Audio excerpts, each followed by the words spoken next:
সাইদ হাসান কানন, উনি আমাদের আন্ডার 17-এর 10 জনের নাম দিয়েছে, এটা সর্বসম্মতিক্রমে পাস হয়েছে। পাইওনিয়ার লিগের টিপু সুলতান, উনি যে কমিটি দিয়েছে এটা পাস করা হয়েছে। বিচ সকার কমিটি শাখাওয়াত হোসেন ভূঁইয়া শাহিন 7 জনের নাম দিয়েছে, এটা কমপ্লিট হয়েছে। এটা বিচ কমিটির প্রেসিডেন্ট হলো শাহিন হাসান ফটিজের। আচ্ছা, ডিএফএ মনিটরিং, আচ্ছা, ঢাকা মেট্রোপলিটন ফুটবল সাব্বির আহমেদ আরেফ, উনি 9 জনের নাম দিয়েছে। অনূর্ধ্ব 15 মলজুল করিম সাহেব, উনি 10 জনের নাম দিয়েছে, এটা কনফার্ম করা হয়েছে। আর আমাদের ইমরুল হাসান প্রফেশনাল লিগ কমিটির যিনি চেয়ারম্যান, আমাদের ইমরুল ভাই, যিনি সিনিয়র ভাইস চেয়ারম্যান আমাদের বাংলাদেশ ফুটবল ফেডারেশনের, উনি যে কমিটিটা দিয়েছে সেই কমিটিও কনফার্ম করে দেওয়া হয়েছে। এবং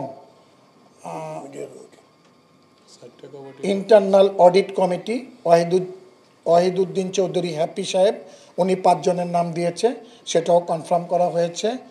government relation committee Wahiduddin Chowdhury happy সাহেব 5 জনের নাম দিয়েছে, সেটাও কনফার্ম করা হয়েছে। এবং মিডিয়া কমিটি আমিরুল ইসলাম বাবু 9 জনের নাম দিয়েছে, সেটা কনফার্ম করা হয়েছে। আমাদের ন্যাশনাল টিম ম্যানেজমেন্ট কমিটির চেয়ারম্যান আমাদের বাফুফের সম্মানিত চেয়ারম্যান তাবিদ আউয়াল সাহেব, উনি নিজে ওনার হাতে এটা রেখেছেন।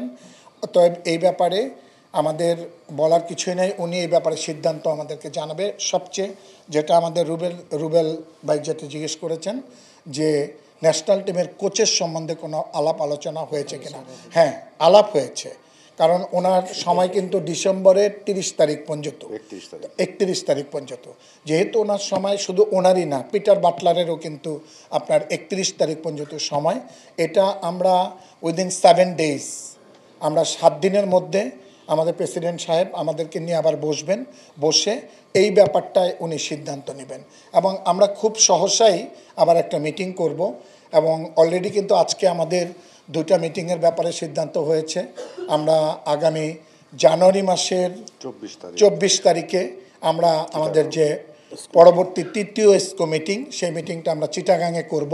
আমাদের ফাহাদ করিম আমাদের যিনি ভাইস প্রেসিডেন্ট, উনি আমাদেরকে দাওয়াত দিয়েছেন, উনি চিটাগাংয়ে আমাদেরকে নিয়ে যাবেন। হ্যাঁ, উনি স্পন্সর এবং উনি আমাদেরকে নিয়ে যাবেন।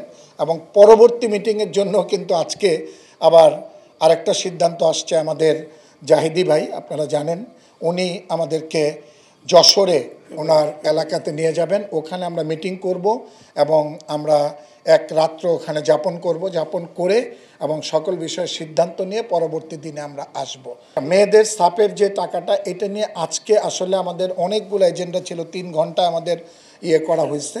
তবে যেহেতু এটা আপনারা জানেন যে এই টাকাটা আমাদের ভিতর থেকেই দেওয়া হবে, সেহেতু আমাদেরকে একটু তাগাদা দেওয়া হয়েছে যাতে করে অতি তাড়াতাড়ি আমরা এটা দিয়ে দিতে পারি, সেদিকে প্রেসিডেন্ট সাহেব সজাগ দৃষ্টি রেখেছেন।